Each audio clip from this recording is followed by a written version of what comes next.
Hey and welcome back to Fanfic Reading. Today we are reading The Warmth That Changed It All by Raalm and ToxicExotic. I hope you enjoy. Chapter 87, A Decision Made, Part 2. It was with no small amount of haste that Willow strode down the hallway of Shitty Manor. Doors and windows rushed by her, but she paid them no mind as she walked towards the only one that was important to her. Every click of her heel reverberated off the wall, filling her with a sense of unease that caused her heart to race with every corner she turned, fearful of what could be waiting behind it. But she knew there wouldn't be anything. She had made sure of that, at least for a little while. Of all the things she had done in her life, the interview had without a doubt been the most terrifying experience. It had taken everything she had not to bow out and slink back into the shadows, fearful of the fallout that she knew it would produce. Every question had left her heart hammering, and every answer spoken had been done so with great difficulty. With each word, her throat had threatened to close up and her body shook, her mind screaming at her to be quiet, but she fought it. She'd had to. She wasn't going to let the man destroy her daughter's future. The girl had worked too hard, and had overcome too much. She'd finally found a life away from him, and was happier than Willow had even seen her, and there was no way she was going to let the man take that away from her daughter out of nothing more than sheer spite. No. She was done. No longer would she stand by and drink herself into a stupor as the man tore her family apart. No longer would she cower in fear as he terrorized her children and forced his will onto them. No longer would she let him dictate their lives. She had ignored it for too long, failed her children for too long, but not anymore. No matter how scared she was, she knew she needed to fix a mistake she'd made 24 long years ago. So, arriving at her son's open door, she stepped inside and quickly shut it behind her. The boy was sitting at his desk, his purple vest slung over the back of his chair and his tie loosened. In his hand was a video game magazine, which he quickly looked up from with a brazenly annoyed look on his face. She knew that he was still a long way from trusting her, but she couldn't allow that to stop her. "What are yo dash?" "Whitley." She cut him off, striding over to his closet and pulling it open. "I need you to get ready to go to your sister's apartment." "And why should I do that?" he asked, confusion on his face as she pulled out his suitcase and began to haphazardly shove some clothes into it. "There is no time to explain. Just please get dressed. We need to go before your father returns." "Why?" The boy stood from his desk and surveyed her curiously. "What have you done?" "What I should have done a long time ago." She reached down and picked up his shoes. Though she attempted to pass them to him, the boy made no attempt to take them. "Whitley," she pleaded. "I am not going anywhere with you until you tell me why." He crossed his arms and gave her a mistrustful look. Cursing inwardly at the mess she had made her relationship with her son, Willow shook her head and knelt down in front of him. "Your father was about to ruin your sister's life," she said hurriedly. "But I couldn't let him do that, so I told the world the truth about him." Just as she expected, a flicker of fear entered her son's eyes. "WH what? Now we need to go before he gets BA dash." "No." The boy took a step back, his voice quivering slightly. This is your choice. I don't want." "Whitley, please. We do not have time for this. He will be back any minute."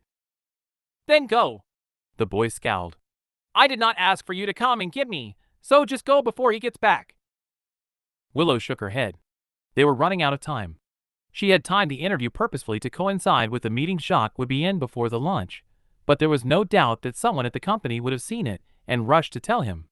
Feeling a sense of desperation take hold of her, she reached out to touch his arm, only for him to recoil. I am not leaving without you. I know you do not trust me, and that I have done nothing to even deserve your trust, but you are my son, my darling baby boy, and despite whatever you may think of me, I do love you. And I am not leaving you here with him. Now I know you are scared, I am too, but we need to go." Whitley's brow furrowed in uncertainty. While it was painful to see her normally confident son so fearful, she knew that emotion was a good sign. She was getting through to him. "Please, son," she whispered desperately.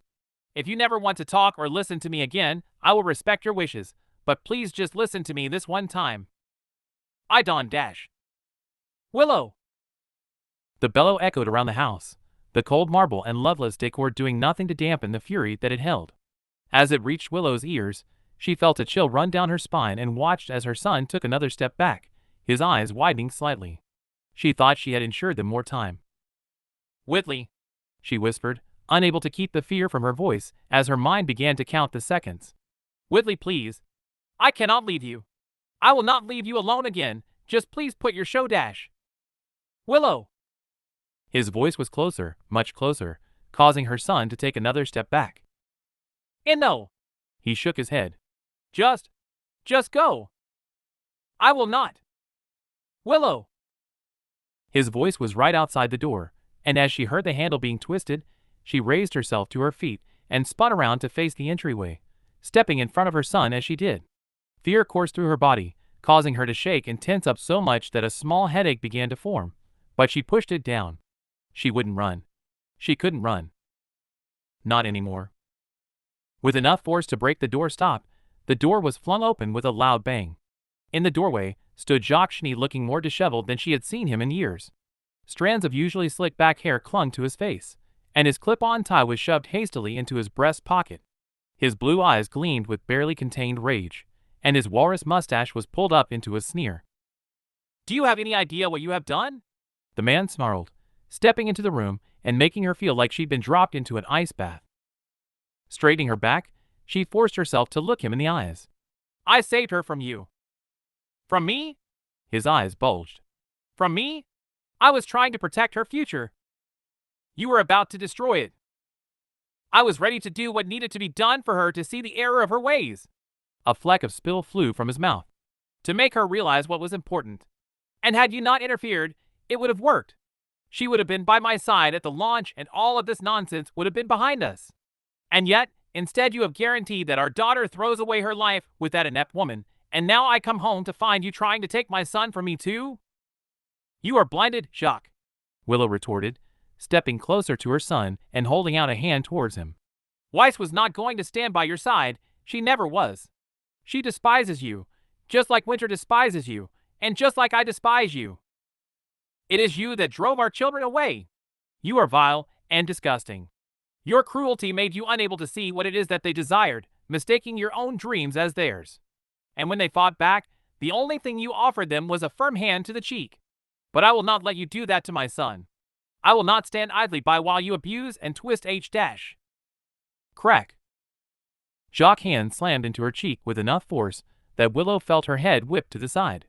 A feeling similar to a searing flame ran along her face, though quickly faded into 1,000 tiny pinpricks. Nevertheless, despite the pain and the tear it brought to her eyes, she did not move. "I will not be talked to like that by a drunk that abandoned her own children. I am maybe a drunk." She winced and turned back to face him. "But at least I am nothing like you. You are nothing more than a parasite, Jacques. Everything you have accomplished has been because of my name." Jacques' eyes glowered dangerously, but the fear was beginning to subside. For too long it had controlled her, ensnared her, and turned her life into misery, but not anymore. Where once she would cower before his gaze, she stood tall and proud, finally taking her stand. "Mother!" "Whitley, stay back," she replied, placing a hand on his chest and keeping him a safe distance from the enraged man. "Get away from my son," the man growled. "He is not your son," Willow spat. "To call you his father is a fate nobody deserves." "Mom!" Jacques stepped closer. "I have done more for that boy than you ever have. Now get away from my son." Before Willow could even refuse him again, she felt his hand clasp around her arm. The man gave a strong tug, and she felt herself stagger, but used her free hand to grip the bedpost to keep herself steady. Pushing him away, she reared her arm back and lashed out, her hand clashing hard against his face. Unfortunately, after years of drinking and barely looking after herself, the blow did little, and his hand returned to her arm. "Get off!" she screamed. Letting go of the bedpost, she swung her arm at the man again, only for it to be caught. "I will not let you take my son from me," the man roared, her eyes widening as his hand pulled back again and crashed into her cheek. White dots filled her vision, and she fell to the floor, her face going numb for a second, and the sound bounced around the room like a whip crack. The world spun before her in a mess of tears as she gazed bewilderedly down at the floor. However, before the pain could even start anew, before she could even stand up, a loud grunt issued from above her, followed by the ear-splitting sound of broken wood and glass. Glancing up, she found herself looking at a pair of small, sock-covered feet. As her eyes trailed upwards and took in her son, she saw him standing where his father had been, looking down at his hands in surprise. To his right, crumpled up on the floor in the remnants of what had once been the desk he would study at, was her assailant. He looked to be in pain, and his fringe was stained with red, but he was definitely still conscious. "W.H. Whitley?" she gasped, even the slight movement of her mouth muscles sending a searing pain through her cheek. He looked down at her, clearly surprised at his own actions. However, that surprise quickly faded as the sound of moving wood greeted their ears. We have to go." She didn't even need to reply. Without another word, Whitley leaned down and took her hand with one of his own. Even as it clutched her for dear life and pulled her to her feet, she could feel the boy shaking. "Come on," she breathed, not even bothering to look back at her husband as she pulled her son towards the door. Dashing out of the room, the clicking of her heels echoing around her and creating a cacophony of sound that only amplified her quickly growing headache, she ran down the hallway with her son in tow and quickly arrived at the stairs. Rushing down them so fast that she would have tripped if not for Whitley's assistance, she tore open the door and exited the mansion to see Weiss' car speeding down the driveway. A rush of relief passed through her at the fact they wouldn't have to go around the mansion to the garage. "Go!" she croaked to her son, pushing him ahead of her as the car came to a stop and Weiss and Young hurriedly climbed out. "Mom!" the girl gasped. In less than a second, she felt her arm slung around her daughter's shoulder as the girl supported her tired body. "Whitley, get in the car!" Weiss demanded. Willow was thankful the boy wasted no time in listening and climbed into the car, the tall blonde running a hand through his hair as he did. "Young G.I. I've got her," Young said, rushing over to take Weiss' place. "Go and see to Whitley." Letting herself collapse into the much stronger woman, her body tired, as the adrenaline began to drain out of her to be replaced with only pain, she allowed the girl to pull her towards the car. When they arrived, Young helped her in with surprising care for her size, before slipping into the front seat herself. As her body met the soft cushions of the chair and the doors slammed shut, she glanced over at the other side of the car. She saw her son still looking down at his hands. For the briefest of moments, the pain disappeared. He was confused and in shock, but he was safe. He was away from that monster disguised as a man, and that alone was more than enough for her to let out a satisfied sigh as the engine rumbled to life and the car moved away from the manor. A small sigh left Young as she exited the secondary living room and shut the door behind her so that Willow could have some peace. It had been an hour since they had returned to the safety of the apartment, and the woman had still yet to stop shaking. Not that Young blamed her. From the scattering of broken blood vessels that littered her cheek and left the woman with a bright red handprint, there was no doubt that the past hour had been an extremely trying one for her, but one that should not have happened in the first place. Thankfully, the woman was finally out of harm's way, as was Whitley, who had taken up residence in the upstairs living room, wishing to be left alone for a while. Though how long that would last, Young didn't know.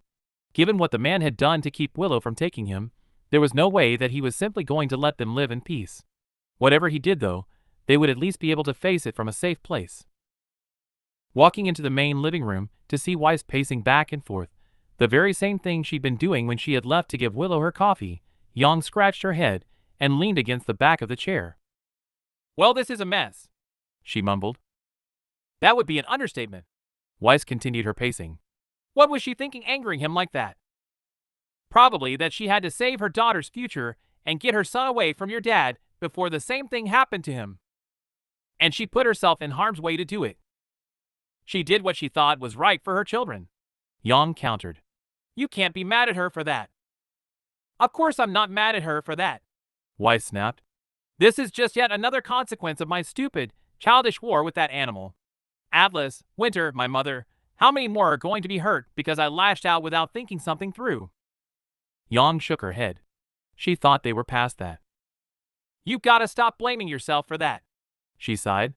"Yes, bad stuff happened, but that would have happened anyway. That doesn't mean you shouldn't have spoken up. None of what happened is your fault. It's shock for causing them in the first place." Weiss finally stopped her pacing and turned to face her. Her blue eyes were filled with anger and doubt as they sparkled with barely contained tears. Yang didn't need to imagine the self-hatred the girl was feeling over the belief that she had somehow contributed to her mother's suffering. After all, she knew it all too well herself.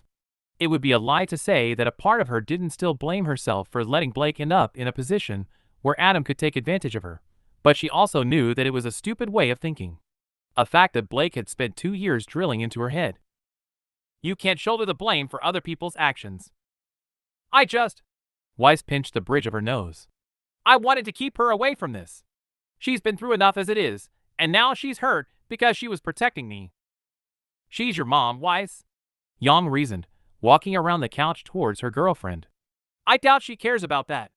Besides, she finally worked up the courage to get herself and Whitley away from him. That's a good thing, right? They both glanced up towards the second floor to witness a streak of white back away from the railing. Closing her eyes, Weiss let out a low, defeated breath and nodded her head. I suppose, the former heiress grumbled. He's going to come after them, though. He'll try to take back Whitley, at least. I figured as much. She wrapped her arms around the woman's waist. But they're safe now. With what your mom revealed in the interview and the reporters that saw her stumbling out of the house, there's no way the courts would give him custody. I know. Yang felt Weiss melt into the hug. Good. Yang smiled and rubbed the woman's back. So just relax, okay? A reluctant nod was given in return. Now, how about I cook us some food? Food sounds good. Weiss hummed, her arms coming up to link behind Yang's back. Placing a kiss on the top of the woman's head, Yang remained where she was for a few minutes until Weiss felt comfortable. Once she did, however, and the frustrated breathing began to calm, she let the girl go and pressed another kiss to her forehead before they both moved towards the kitchen. Mom? Knocking on the door, Weiss slowly pushed it open and peered inside. The room was as quiet as it was dark.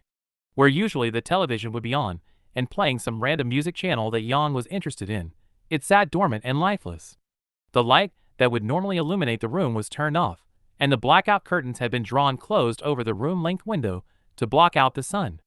In fact, the only light in the room was from the door, which Weiss had just opened. The thin sliver of soft yellow light broke through the eerie blackness, revealing a woman sitting on the couch.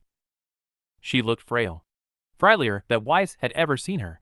Even when she'd been drunk and barely able to stand there had been some element of strength in her determination to get to places.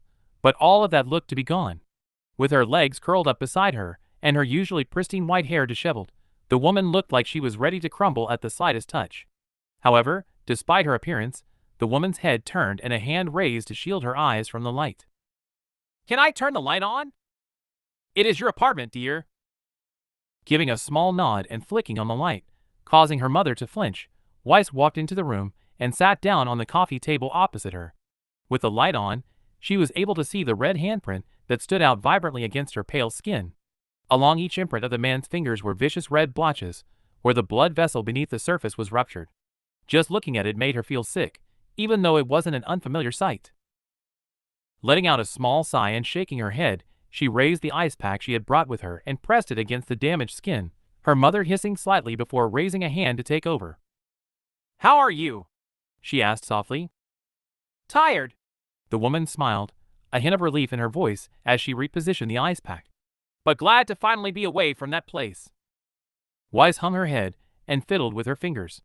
I'm sorry I put you in that position.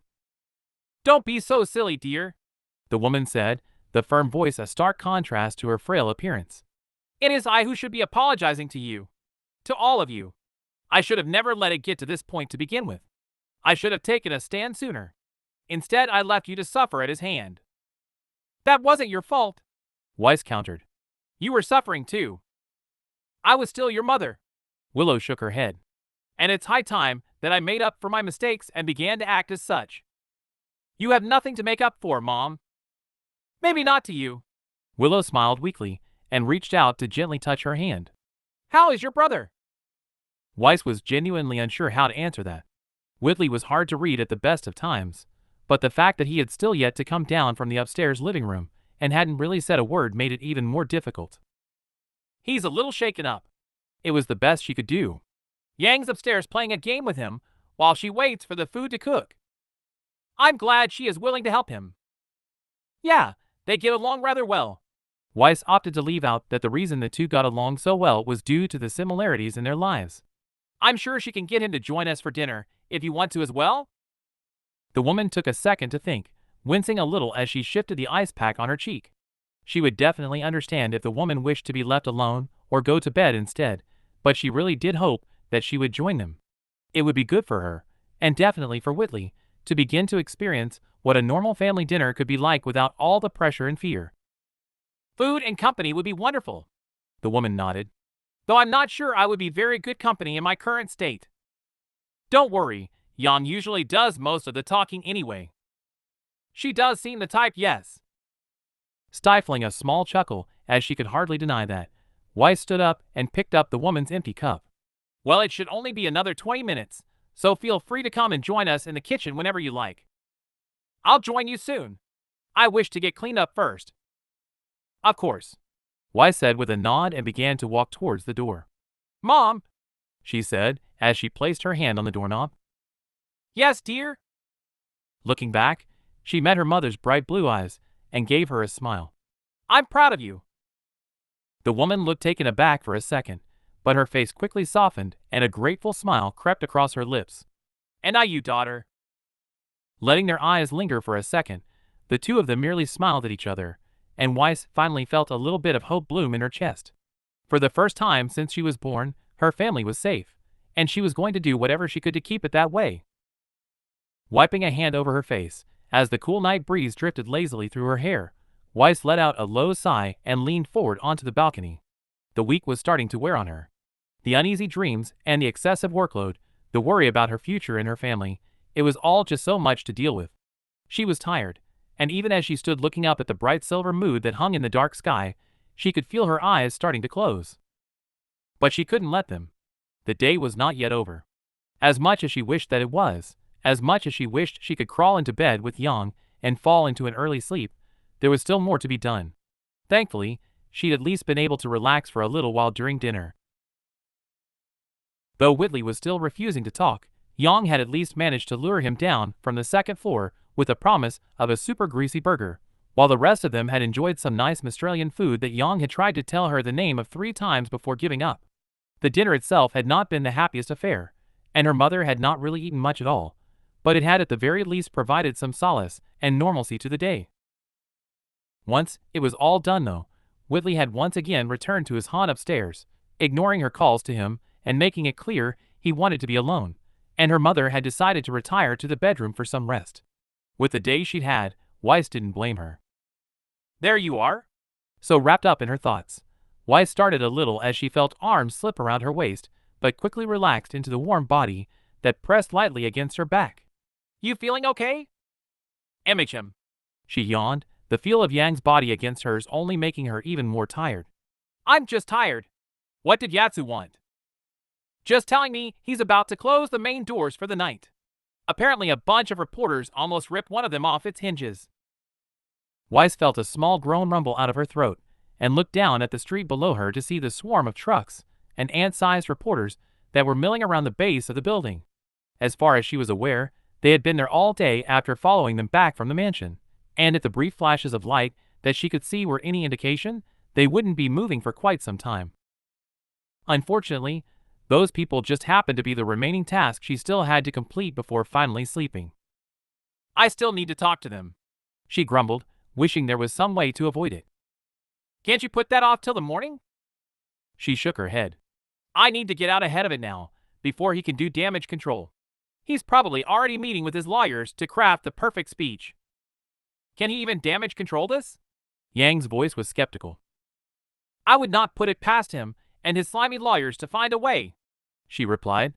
You've seen for yourself the amount of things he has wriggled out of. That's true, I guess, Yang muttered, her chin resting in the crook of her neck. Did you at least get through to Winter? No. She's probably busy on assignment. To say Weiss was disappointed not to get through to her sister was an understatement. The woman's advice on what to do would have been greatly appreciated, but of course the time where Weiss needed her the most, she wasn't available. Damn, Yang breathed. Anything I can do, at least. You are already doing it, Weiss sighed. Right, your whole just being there for you thing? Yang hummed. It is more helpful than you will ever believe. Giving a soft smile, she closed her eyes for a second and enjoyed the sensation of having Yang around her. The smell of lavender shampoo from the girl's recent shower filling her nose, the gentle breath tickling her neck, the pressure of the arms around her. Weiss wished she could experience it for longer. She wished that she could give in to the sleep that was threatening to overtake her, but she knew she couldn't. At least not yet. So opening her eyes almost 5 minutes later to see the sky burst into silvers and blacks before her, she let out a deep breath and tapped her girlfriend's hand. I really should go down, she grumbled as the arms moved away from her waist. Before Yatsu seals the door. Want me to come with you? Though Weiss was certain that there was no risk of the press hurting her, their persistent and lack of consideration was not something she didn't want to face alone, especially considering that she was about to side with her mother and publicly condemn one of the most prominent men in the world. MHM. She turned around to face the blonde. I could certainly use a bodyguard to keep me safe from the vultures. Well then, I'm happy to lend my services. Yang grinned as they made their way back into the apartment.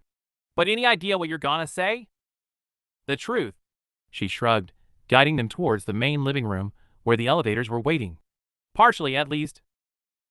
Though it had not been anywhere near how she wanted it to happen, as she hadn't wanted it to happen at all, Weiss knew that she couldn't go against the story her mother had woven about the bribery scandal. Unfortunately, the media and people at large tended to believe the first thing they heard, so to go against what her mother had said would at the very least it would merely look like she was trying to take the fall for the woman. Or it could have a much more disastrous effect of being something people used to discredit both of their arguments. No doubt her father would try and fight against that story himself in order to keep her away from the business, so better to let him discredit himself. Whitley, she called as she entered the main room, looking up at the second-floor balcony. After a few seconds, his pale face appeared and glared down at them. We are just heading down for a little bit, okay? Just as he had all night, he remained quiet and moved away from the balcony. He's fine, Yang said reassuringly, taking her hand and reaching out to press the elevator button. Did he say something to you? Not really, but you know how he is, Yang reasoned. He likes to feel in control, and right now he doesn't. Ruby's the same way when things change too fast for her. She shuts herself away for a while so she can gather her thoughts, but she always goes back to normal after a day or two. Weiss wasn't sure. It felt like something else was bothering the boy, but she knew that there was no point trying to get him to tell her what it is. Trying to force him to talk before he was ready never worked out well, and would only make him isolate even more. I hope so, Weiss sighed. Trust me. Yang smiled, pulling her into the elevator. He'll be back to playing head games with us in no time. Giving her a tired nod in response, Weiss stepped into the elevator beside her and leaned into the woman. She hated what had been done to her family. Even though they had finally broken away from the source, they were still damaged and in need of repair. She knew that wasn't what a family was supposed to be, her time with Yang having shown her what that should be, but hopefully with time, that could be fixed. But that would definitely not be happening until their freedom was secured. So as the elevator came to a standstill on the ground floor and the door opened, she stepped outside into the brightly lit atrium. Almost immediately, she was blinded by the dozens of flashes that shone through the glass of the entryway as the sound of innumerable reporters reached her ears. There was a small rattling as some tried to pull it open, but the lock kept it shut tight. Evening, Miss Schnee. Yatsu greeted her from behind the desk, his brown eyes alright looking tired despite his shift having only just started. Evening, Yatsu, she replied with a smile. My apologies for all the noise. It's no problem. The man shook his head and held up his hand. You get used to it when you work here. Can I help you with anything? We need to talk to them for a bit. Yang leaned against the desk. Want to provide some extra muscle? Suppose I got nothing better to do right now. The man yawned, standing up and immediately dwarfing both of them. With just how rare it was to see the man out of his seat, Weiss had forgotten that he was the third tallest person she had met. Nevertheless, despite his size, and a few notable similarities to someone Weiss would rather not think about, he exuded an aura of gentleness that completely removed any of the intimidation one would usually feel when confronted with someone so large. Watching his hulking form exit from behind the desk and walk over to the door, she stayed where she was and took a deep breath. You sure you want to do this right now? Yang asked, taking her hand and giving her a reassuring squeeze. MHM. Weiss breathed out with a nod, moving towards the compass insignia in the center of the floor.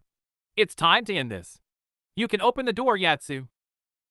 Sliding away the bolts that kept the reporters out, Yatsu pulled the doors open. The sound was almost deafening. The clicking and snapping of cameras, the numerous voices that shouted questions that were quickly lost amongst the 20 others, the scurrying of feet and grunting of pain as people struggled to push their way to the front of the back like piranhas trying to get to a piece of meat that had been dropped into their habitat.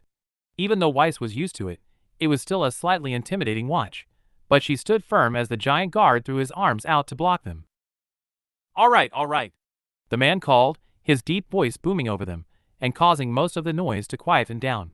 Miss Schnee will speak to you now, but on behalf of Founder Towers, I must remind you that you are entering a privately owned building. Freedom of the press does not apply here, and any failure to comply with our instructions will result in the police being called and charges being filed. He waited for a second as a murmuring of understanding passed through the crowd. Good. You may now follow me.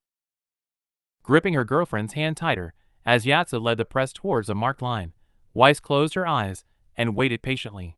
She could feel her heart hammering, could feel her throat threatening to close and her nerves calling for her to walk away.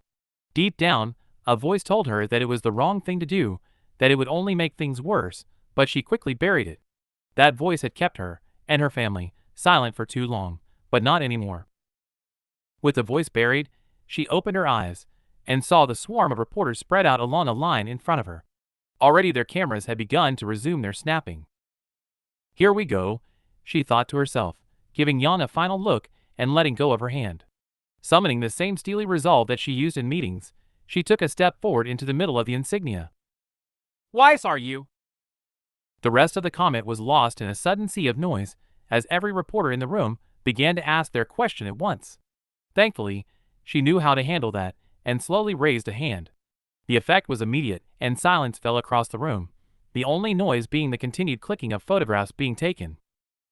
With one last deep breath, she lowered her hand and spoke. As you are all aware, she began, making sure to keep her voice even. This afternoon my mother attended an interview. During that interview, she revealed things about our home lives that we have been silent about for too long. Things that I am sure many will question the legitimacy of and ask why these atrocities were allowed to continue for so long. Well, the simple answer to that is that we believe that staying quiet would save the people we love from undue pain. However, inspired by my mother's courage to speak out today, I feel it is my responsibility to finally speak up as well. She glanced around the room to see that every eye was on her.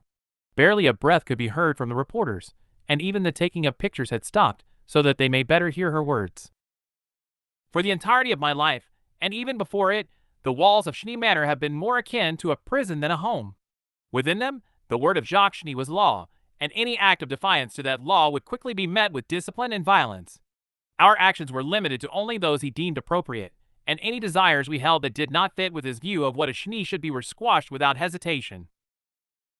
My sister was reminded of this 6 years ago when she dared to love a man that our father deemed beneath us, and in retaliation he had the council estate the man lived and turned into a car factory to separate them. I was reminded of this when my relationship with Yang was revealed, and my refusal to leave her meant that my role and position at the company were stripped away from me. My mother and brother were also reminded of this today, when she was forced to stumble from the house after my father beat her in front of her son for daring to finally speak out against his abuse. Even now, she sits upstairs with his handprint on her cheek. As she revealed those truths, she felt her voice shake a little. These were not singular incidents. She swallowed heavily. These were our lives. Every day, for as long as I can remember, we have lived in fear of that man. But today, that comes to an end. From this day forth, we will be doing what fear has kept us from doing for so long and leaving that man in our past. This is our family, and we will not be letting him tear it apart any longer. My mother took the first step today when she left, and now the rest of our family will follow. She looked each other, the reporters, in the eyes so that they understood the sincerity of her words and took a step back. That will be all, she said firmly, accepting the hand that her smiling girlfriend was holding out to her. Miss Schnee, would you be willing to answer a few questions? Weiss glanced towards the reporter and saw it was the same one that had chased Ruby. Unfortunately, as much as she would have liked to have expressed her disgust, she knew it would be a bad choice while surrounded by other reporters. I'm sure you understand that I have a family I must take care of, she said with a falsely pleasant tone. I have given you my statement, but I do not have time for questions. Giving a nod to Yatsu to let them know she was done, she turned away and gave her girlfriend a tired smile. I'd very much like to sleep now.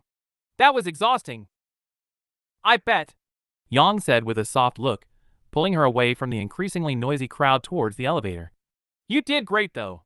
You're finally free of him. I hope so, Weiss yawned, stepping inside of the small metal box and resting her head against Yang's shoulder.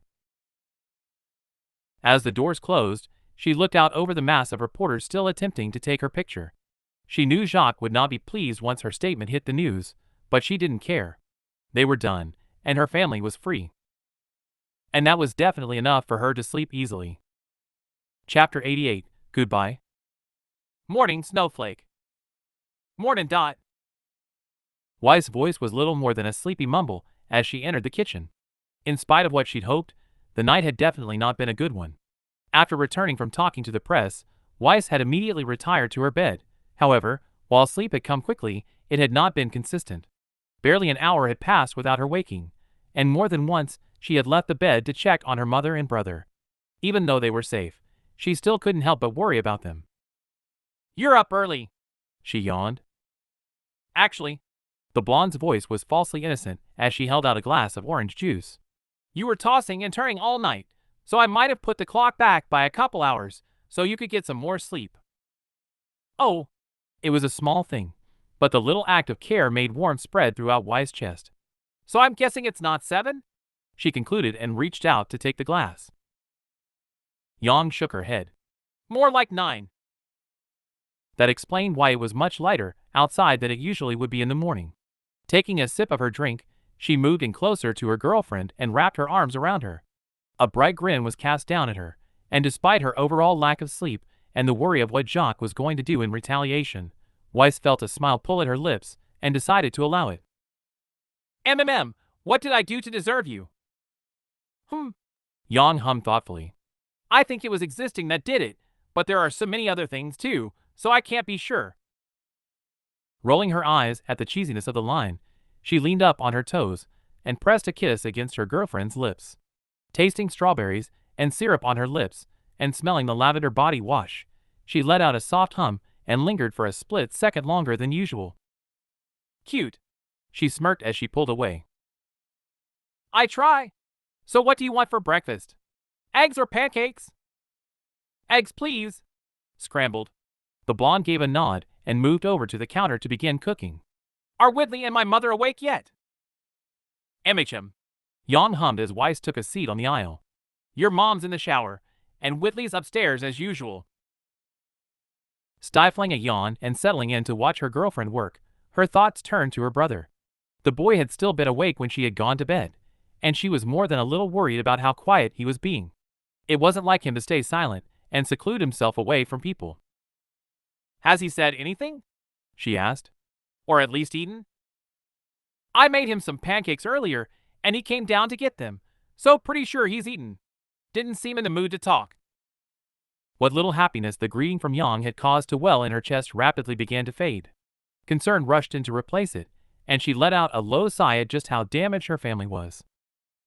How are you doing, though? Yang asked and started preparing the food. Were you having more nightmares? She shook her head. She really didn't remember dreaming about anything at all. No, I was just restless, I guess. She shrugged. As much as I wish I was free, we all know he's not going to let us go so easily. Well, with the public eye on him like it is now, what can he really do? Yang queried. A lot. She sighed and leaned back in her chair. It's been 6 years since Winter left, and he's still meddling in her life despite her being in the military. I wouldn't put it past him to at least try and go through the courts to get Whitley back. As for me and our mom, I have no idea. He lost most of his leverage, but he is still a powerful man with a lot of sway. True. You think he's gonna try and interfere with you and Fletch? I mean, I would not do business with anyone that would take his side regardless. Weiss scowled, her stomach rumbling as the smell of eggs began to fill the air. But I'm guessing he will try some underhanded tactics to muscle in on the start-up. He has been after Fletch's patent for a while now, too. Well, sucks to be him, Yang replied with pride in her voice. It did indeed. In less than 24 hours, the man had lost pretty much everything. His family had left him, and his reputation was shattered beyond repair, which would no doubt raise serious concerns with the board regarding his position. All his sense of control and power, everything he held dear, had been stripped away from him, and Weiss couldn't help but feel some satisfaction in that. After all, the man had brought it upon himself. Turning her thoughts away from the man, though, as she was tired of thinking about him already, she took a sip of her drink and leaned forward to enjoy the relaxing sight of her girlfriend expertly making her way around the kitchen. With so much still left to do ahead of her, that moment of peace felt like the most luxurious moment in the world. So what's the plan today? The woman asked after a few minutes, plating the eggs and some toast. I have no idea, Weiss breathed, accepting the plate as her girlfriend sat down. I do need to get Whitley and my mom some clothes. Wouldn't want to hear rich people complaining about having nothing to wear. You jest, but it is actually quite obnoxious to listen to. Weiss chuckled, taking a bite of her eggs and savoring the delicious flavor as she remembered the monotonous conversations that took place at socialite gatherings. But yes, I'll likely have to buy new ones though, since I'd rather not go back to the manor. Understandable. Yang nodded, pulling the glass of orange juice towards her and taking a sip. Want me to come with you? Only if you are willing to deal with the sea of reporters that will follow us. Give me an hour to meditate first and I will be. That's fine. I still need to shower and get ready anyway. Weiss smiled and picked up her plate. But first, I need to talk to Whitley. Alrighty.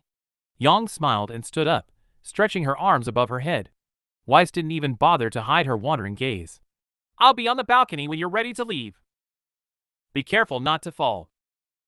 The caution was just as serious as it was playful. Though she knew the woman was always a safe distance away and at no risk of falling, her newest tendency to meditate on a table next to the balcony's railing caused a little worry. It didn't surprise her, though.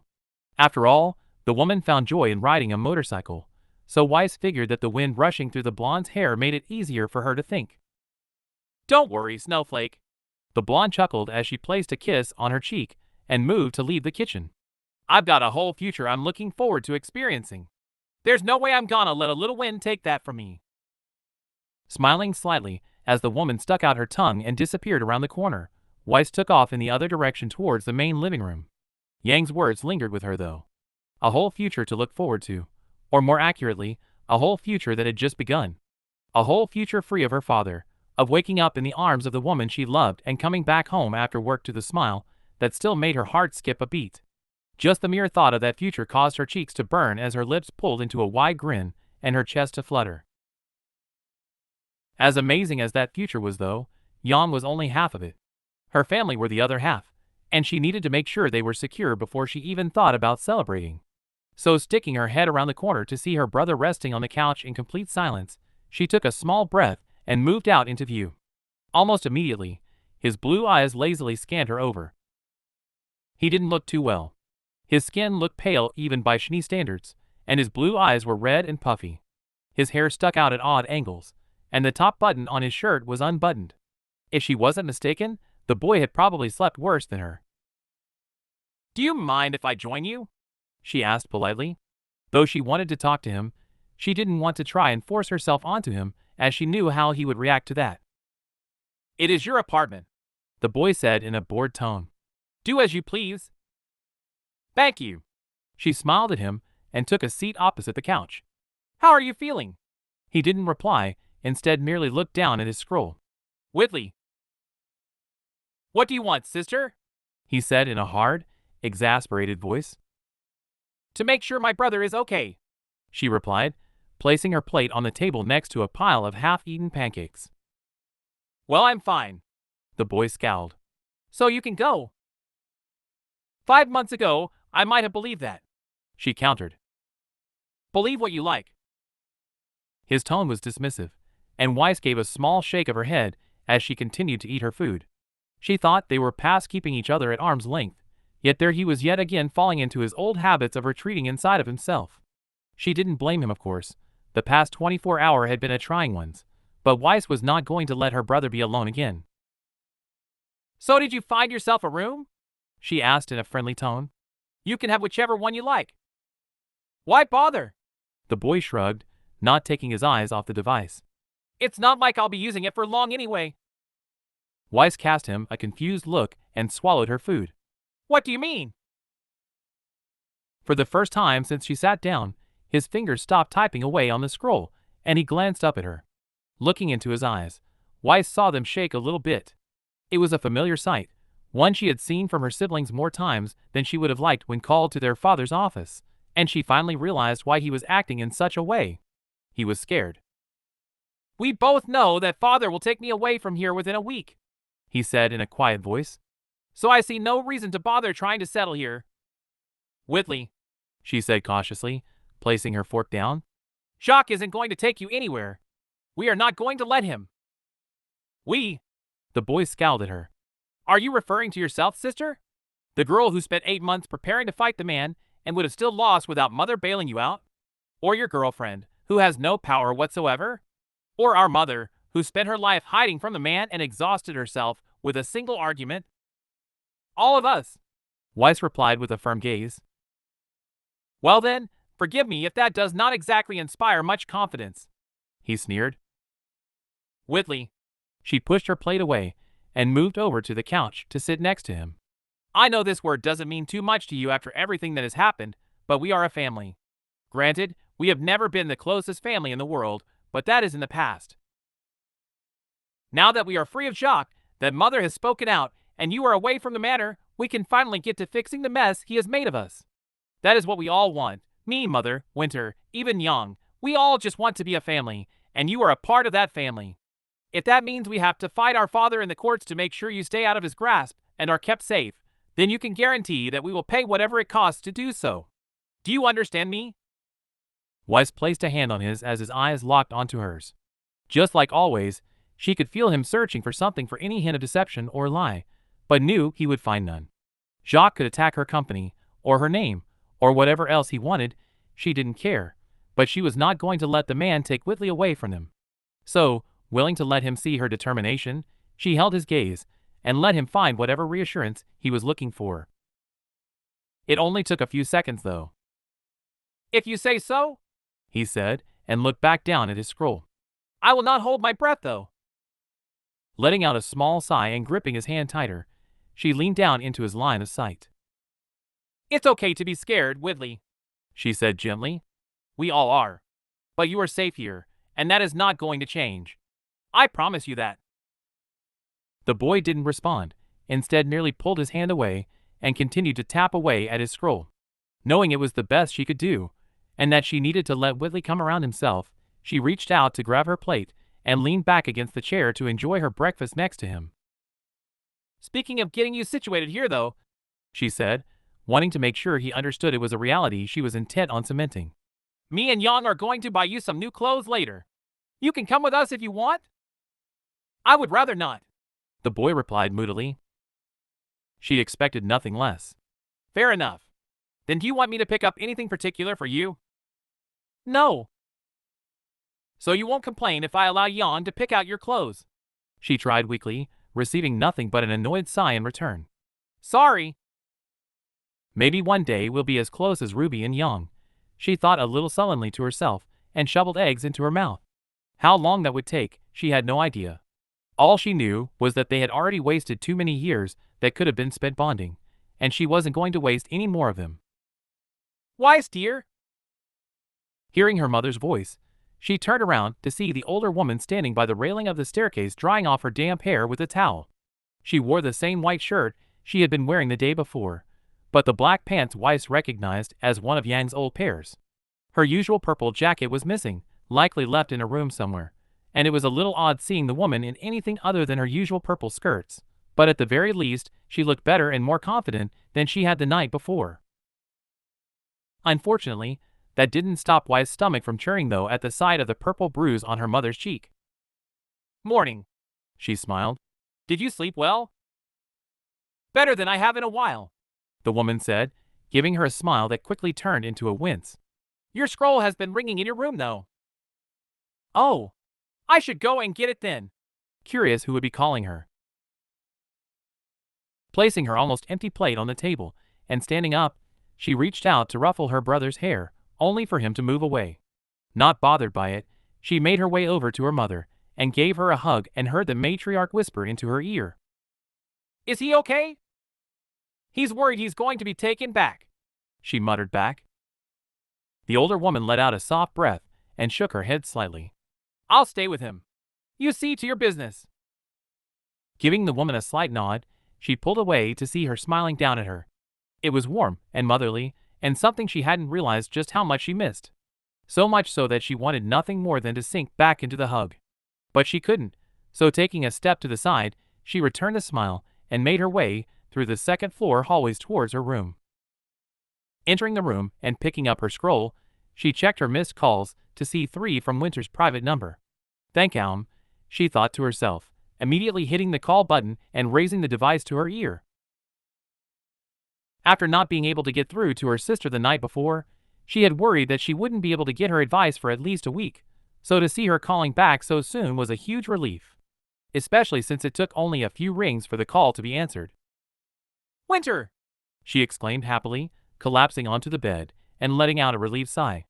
"You have no idea how glad I am to hear from you. Given that I returned home to see no less than 17 missed calls from you, I can take a guess." Her sister's voice rang with exhaustion. "My apologies for not answering sooner. I have been assigned to protection detail for Councilwoman time for the last 2 weeks with barely a moment to myself." "It's okay," she replied, happy to hear that Fiona had won the election. Perhaps some real change would happen in Mantle for once. "I know you are busy." An understatement, but yes. The woman yawned. "So what did you wish to talk to me about so badly?" "Right," Weiss replied cautiously. "It's quite a long story." "Well, I have 30 minutes, so tell it quickly." That was longer than Weiss expected, though still shorter than she would have liked, so she quickly launched into telling Winter everything that had happened over the last 2 weeks. She told her of everything Jacques had tried to try and get her and Yang to fall into line, and the ultimatum he had issued, everything she had endured after the White Fang meeting, and finally about their mother speaking out and fleeing from the manor. Just like always, the woman stayed quiet and listened to everything without interruption. "I see," Winter explained once she was done, 25 minutes later. "That is certainly a lot to happen in 2 weeks. Tell me about it." Weiss sighed, her body tired just from recounting it. "And all of that was without the details of the startup I am trying to get off of the ground. The weeks have been trying to say the least." "You are becoming an adult, sister. Do not expect those weeks to be few and far between," the older sibling advised. "I'm glad that Mother finally gathered her courage to speak against him, though." "Finally?" Her sister's choice of words confused her. "You knew she would?" "Eventually, yes," Winter said matter-of-factly. "Mother has always been a fierce woman. She merely lost herself for a while. Though I didn't think she would find herself until you and Whitley left home. I only wish I could have done more to help her do it, but—" "You didn't want to be wrong and make things worse?" Weiss knew that feeling very well.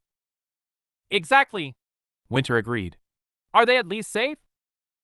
"MHM," Weiss hummed. "They are still a little shaken, though. Shock reaction was exactly as you would expect it to be." "Hurinson!" The woman spat, venom entering her voice. "Had I been there, he would have lost his hand for touching her." "Well, if it makes you feel any better, Whitley punched him and pushed him through a desk." "Finally, a good use for our brother's anger." The line fell silent for a few seconds, and Weiss heard her sister let out a calming breath. Waiting patiently for her sister to talk herself down, Weiss got up from her bed and began to sort out her clothes for the day. "I should come back to Vale," Winter said after a few minutes, but Weiss could hear conflict in her sister's voice. "Before Father retaliates." "You don't have to," she countered and pulled out her favorite white bolero jacket. "I mean, I would love to see you again, but it sounds like you are needed there." "I am, but I want to be there for the family as well." "The family is fine, Winter," Weiss said, trying her best to keep her voice reassuring. "I'm making sure of that." The woman let out another sigh.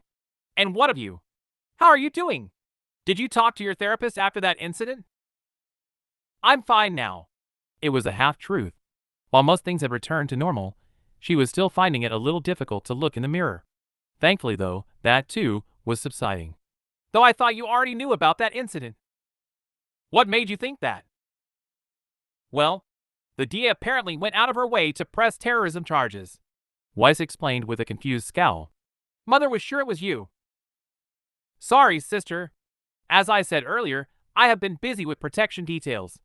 I've barely had time to sleep, let alone check the news. Though rest assured that I shall follow up regardless. Weiss fell silent for a second. While the situation had already been handled, the fact that Winter was going to look into it further still caused a little relief to bloom within Weiss' chest. Although, she was sure that Winter had been the one to encourage the decision. I suppose, she muttered. If Winter hadn't influenced the district attorney's decision, then who had? Speaking of protection details, I have a meeting to attend. The woman yawned on the other end of the line. But you will keep me informed? Of course. And make sure you call Mom. As soon as I have a spare moment. All right. She nodded, happy that her sister had called despite her limited time. Goodbye, Winter. Farewell, sister. Weiss was about to pull the device away from her ear when she heard her older sibling continue. Oh, and the next time we talk, we will be having a discussion regarding personal boundaries. Weiss was a little confused at first, but it quickly came back to her. With everything that had been happening, she'd completely forgotten that she had given Roman Winter's number in hopes that they could reconnect. Roman called you? She asked, unable to control the little bit of excitement that arose within her. What'd he dash? Another time, the woman said shortly. Goodbye, sister. The call hung up, and Weiss dropped her scroll to the table. Without how rough the week had been, and the fact that she no doubt had a long battle ahead of her to keep Whitley safe, she was at least glad to know that things seemed to be going okay for Winter. As tired as she sounded, and as much as Weiss wished she had chosen another profession, she knew the woman was happy in the military. Unfortunately, the military was all Winter really had, so hopefully with Roman reaching out she could have something in her personal life too. And if nothing came of it, then at the very least they would have closure. Either way, Weiss was happy for her sister, and very happy that she had found time to call. So with a smile on her face, she picked up her towel and made her way into the bathroom to get ready for the day. Bloody vultures. I told you they would be more persistent today, Weiss groaned, watching Yang straighten her hair as the car door was closed. Weiss hadn't seen the paparazzi so worked up since the attack on Shnee Tower, and even then, there had at least been some consideration, and at least a little sense of propriety. However, without an injury, it seemed the press had completely forgotten about such things.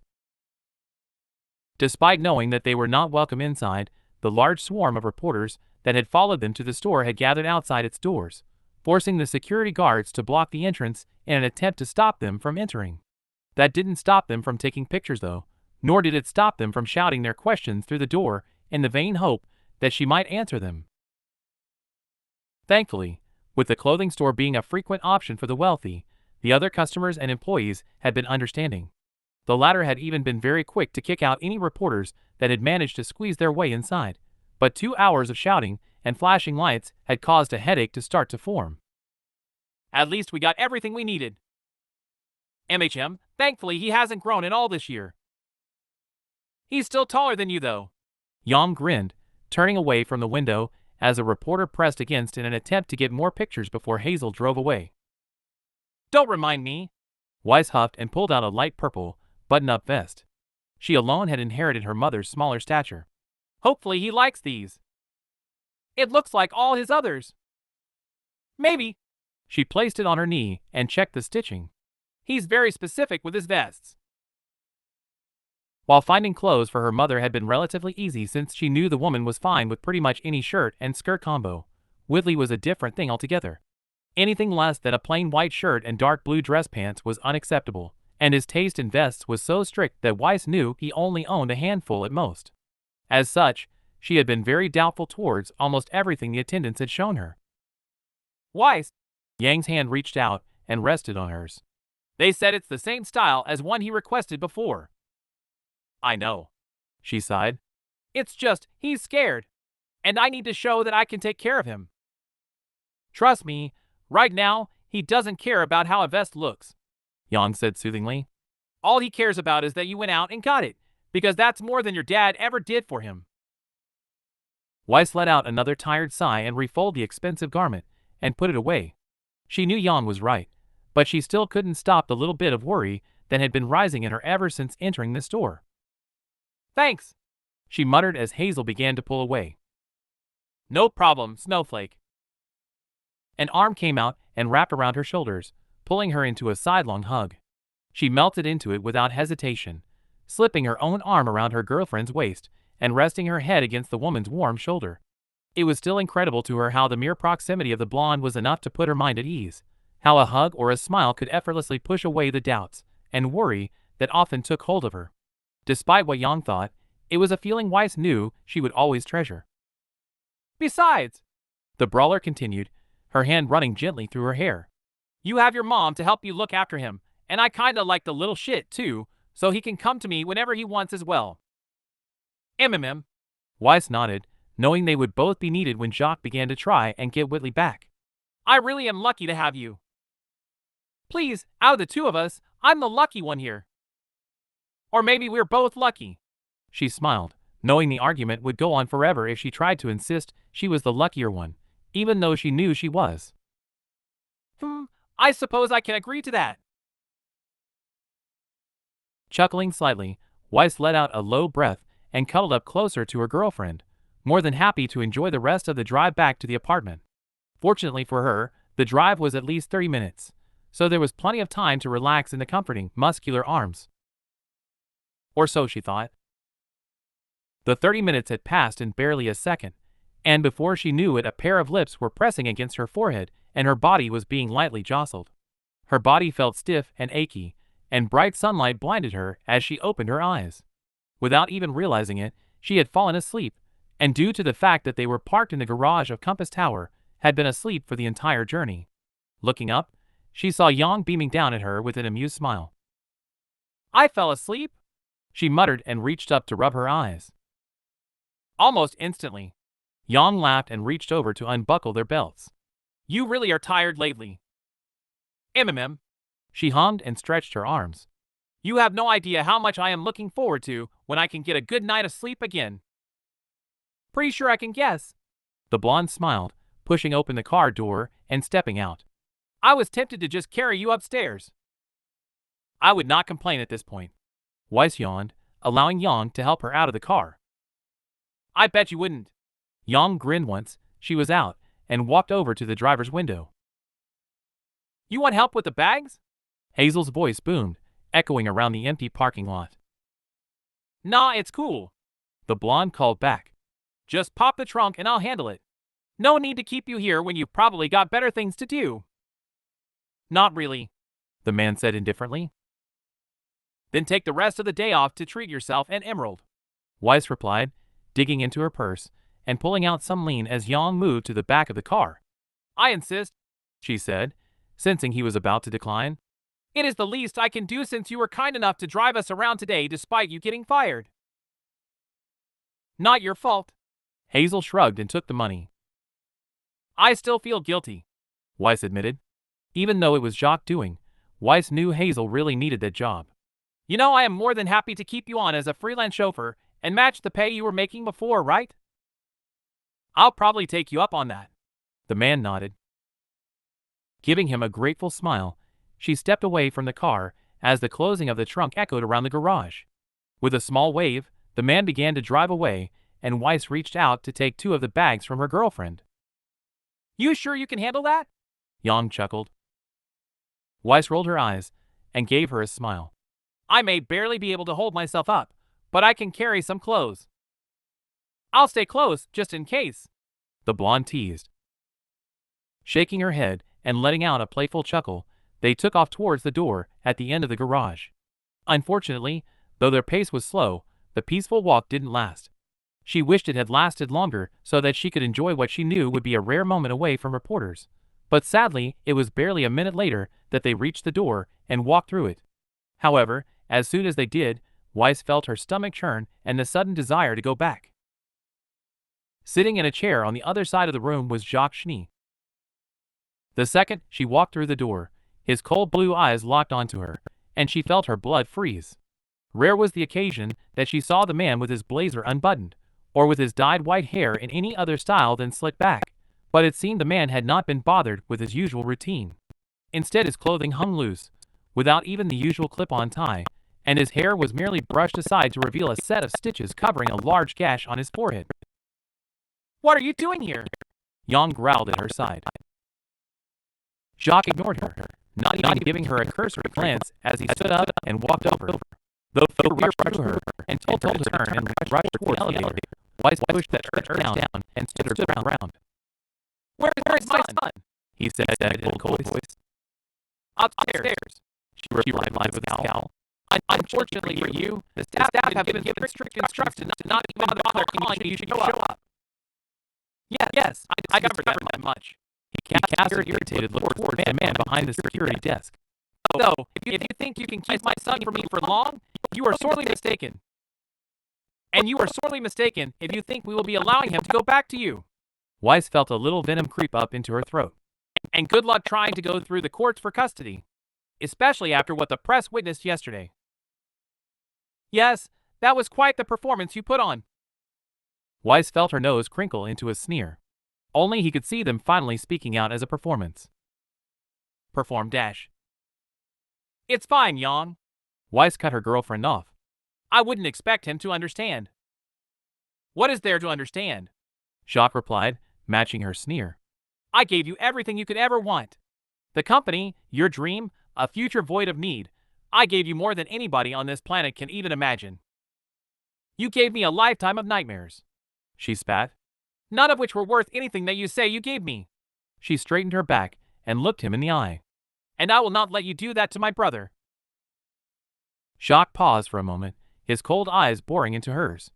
In the past, the shiver of ice that ran down her back would have been enough to make her bow her head in submission, but that was not her anymore. She was done cowering to the man, and instead firmly held his gaze. "So?" he hummed, his eyes finally flickering over to Yang. "This is the path you have chosen?" "The choice was a surprisingly easy one to make," she snarled. "Now if that will be all dash." She made to turn away from the man, but stopped as she saw Yang spring into action beside her. Within less than a second, the bags in her hand were dropped, their contents spilling out over the floor as the blonde lunged forward. Turning back to the man, she saw Yang holding his outstretched hand and slowly twisting it to the side, with a vicious look on her face. Remembering what Blake had told her, she reached out a hand and placed it firmly on her girlfriend's shoulder. "Leave it," she said in a firm voice. "The press are watching, and I doubt he will do anything to further tarnish what remains of his reputation. Would you, father?" His face scrunched up in pain as Yang's hand tightened around his wrist for a brief second, only to fall into relief as she let go and began to pick up the clothes. Rubbing it slowly, the man looked over at the reporters that were beginning to mill around the front doors. "Think about what you are doing here, Weiss," the man said, the annoyance suddenly gone from his voice. "What can she give you that I cannot?" What an ironic question, Weiss thought to herself. For the longest time, she'd thought that deep down inside there was a part of him that did understand. That the care and compassion he'd shown after her accident had hinted at a better part of him. That the few good memories that littered her memories revealed that despite everything, there was some good in him. But apparently she was wrong. And she hated that she was. But even more, she hated that she felt that the last little bit of hope for him dying out actually hurt her. "Yang can give me the one thing I really wanted from you," she said, feeling her voice tremble a little. "Love." For the first time in her life, the man actually seemed stunned. "You think I don't dash." "I think you do," Weiss admitted. "But what you've given us isn't love. It's vile and toxic and lifeless, and I don't want it. So if you really do believe you love me and want the best possible future for me, then you will leave me alone. Because that is the only way I can have that." Jacques didn't reply, but his stern blue eyes did lock onto hers, and for the first time in her life she saw recognition spark within them. Whether he would honor her request or not, she had no idea, but she was at least certain that he finally understood. Sadly, it was too late. Despite it having been something she'd wanted from him for most of her life, it no longer meant anything to her. So shaking her head and letting out a small sigh, she turned away and took Yang's hand. Thankfully, he didn't try to stop her. And as she reached the elevator and pressed the button to open the doors, She halted for just a second and took a deep breath. Without looking back, she uttered what she hoped would be the last ever words the two of them would exchange. "Goodbye, father." And that's all for today. Thanks for coming by and hanging out. I hope to see you next time.